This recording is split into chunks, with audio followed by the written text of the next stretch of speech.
اعوذ باللہ من الشیطان الرجیم، بسم اللہ الرحمن الرحیم۔ میرے انتہائی واجب الاحترام بھائیوں، جیسے کہ آپ سب کے علم میں ہے کہ اللہ کریم کے ہم پر بے شمار احسانات اور انعامات ہیں۔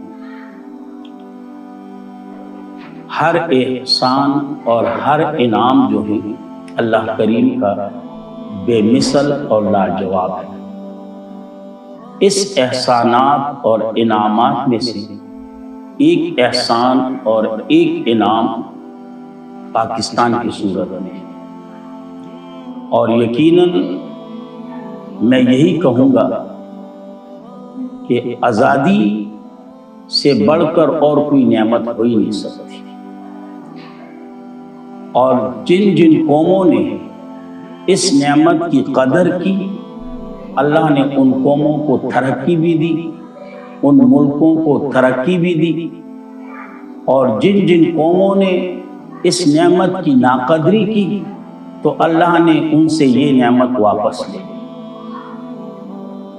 اور دوسری بات، اس نعمت کے حصول کے لیے ہمارے بزرگوں نے، ہمارے اکابرین نے، ہمارے علماء نے، ہمارے عوام الناس بہن بھائیوں نے بہت بڑی بڑی قربانیاں دی ہیں، بہت بڑی بڑی قربانیاں۔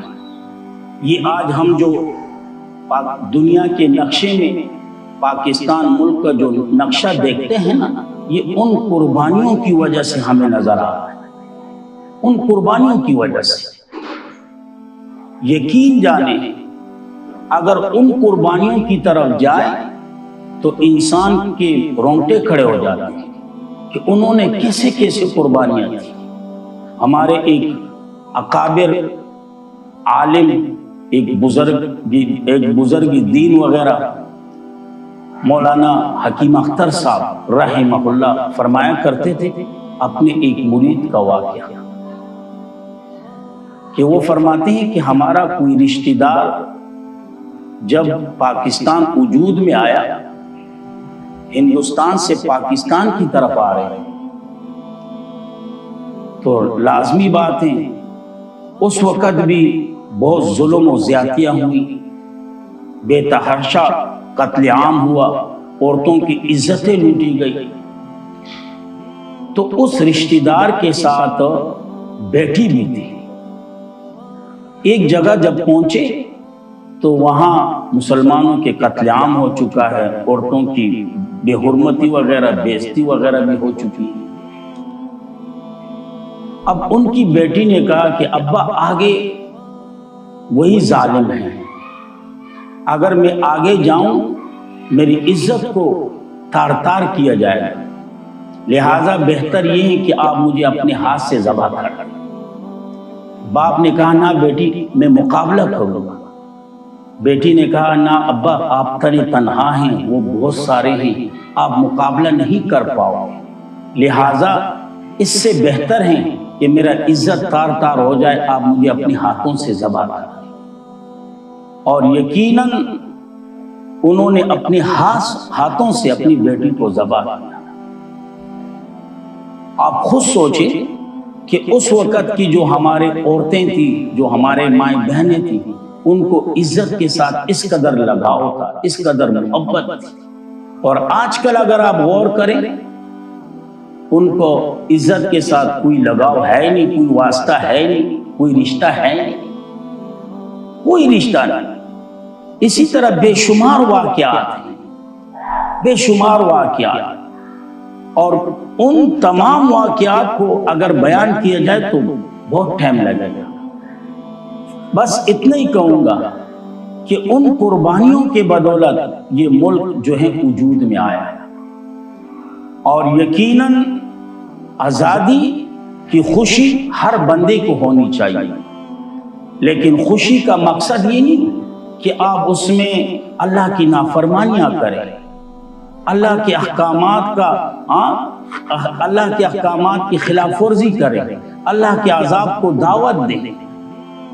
اور پھر خاص کر ہمیں تو یہ گلہ اپنے عوام الناس بھائیوں سے تھا جو ذرا جذباتی قسم کے ہوتے تھے، جو ریکارڈنگ وغیرہ زور زور سے، اسی طرح باجے وغیرہ، اسی طرح ٹیپ ریکارڈ وغیرہ، ہمیں ان سے یہ گلہ شکوہ تھا کہ بھائی یہ نہیں ہونا چاہیے، کیونکہ اس طرح کرنے سے ان شہداء کے جو قربانیاں ہیں ان کا مذاق نہیں ہے، ان عورتوں کی جو قربانیاں ہیں ان کا یہ مذاق اڑانا ہے۔ لیکن افسوس کے ساتھ کہنا پڑ رہا ہے کہ عوام الناس تو عوام الناس، ہمارے حکمران بھی ان سے 2-3 قدم آگے نکل رہے ہیں، 2-3 قدم آگے نکل رہے ہیں۔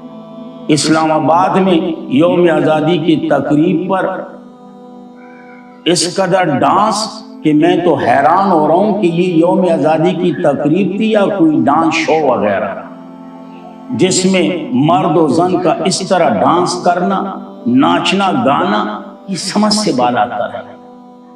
حالانکہ سب کی زبان پر یہ ہوتا ہے کہ پاکستان کا مطلب کیا؟ لا الہ الا اللہ۔ تو یہ جو ہو رہا ہے یہ لا الہ الا اللہ کے مطابق ہو رہا ہے کیا؟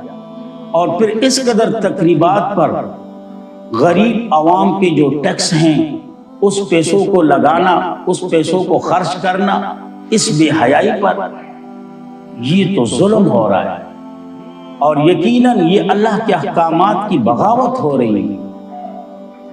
اور اس طرح کرنے سے میں تو یہ سمجھوں گا کہ اللہ کے عذاب کو دعوت دینا ہے۔ جیسے کہ اردو میں کہاوت ہے نا کہ آجا بیل مجھے مار، یہ تو وہی والی کہاوت ہو گئی۔ تو خدا را ان چیزوں سے اپنے آپ کو بچائیں۔ اگر آپ کو تقریب منانی ہے بالکل منائیں، سرکاری طور پر منائیں، لیکن اس انداز میں کہ اس میں شہداء کے تاریخ کو دہرایا جائے کہ اس ملک کو کس طرح آزاد کیا گیا، ان کی قربانیوں پر روشنی ڈالی جائے، ان واقعات کو نوجوانوں کے سامنے لایا جائے، ان ماؤں بہنوں کی جو قربانیاں ہیں ان کو ہمارے موجودہ ماؤں بہنوں کے سامنے پیش کیا جائے کہ انہوں نے کس قدر قربانیاں دی۔ تب جا کے ہمارے ان نوجوان نسلوں میں اس ملک کی قدر بھی ہوگی اور ان شہداء کی محبت بھی ہوگی۔ یہ نہیں کہ بس آزادی کی تقریب ہے تو آزادی کی تقریب کب نظر آ رہی ہے؟ ڈانس شو زیادہ نظر آ رہا ہے، اور پھر اس انداز میں ناچ گانا کہ یقین جانے میں زبان سے بھی ادا نہیں کر سکتا، شرم آ رہا ہے۔ اور پھر پاکستان کے دارالخلافہ میں، اسلام آباد کے اندر، اور پھر سرکاری طور پر میں عوام سے کیا گلہ کروں، میں عوام سے کیا شکایت کروں؟ عوام تو عوام، ہمارے حکمران بھی کسی سے کم نہ رہا۔ میں تو یہی کہوں گا کہ اللہ اس ملک کی از خود حفاظت فرمائے، اللہ اس ملک کے عوام کی از خود حفاظت فرمائے۔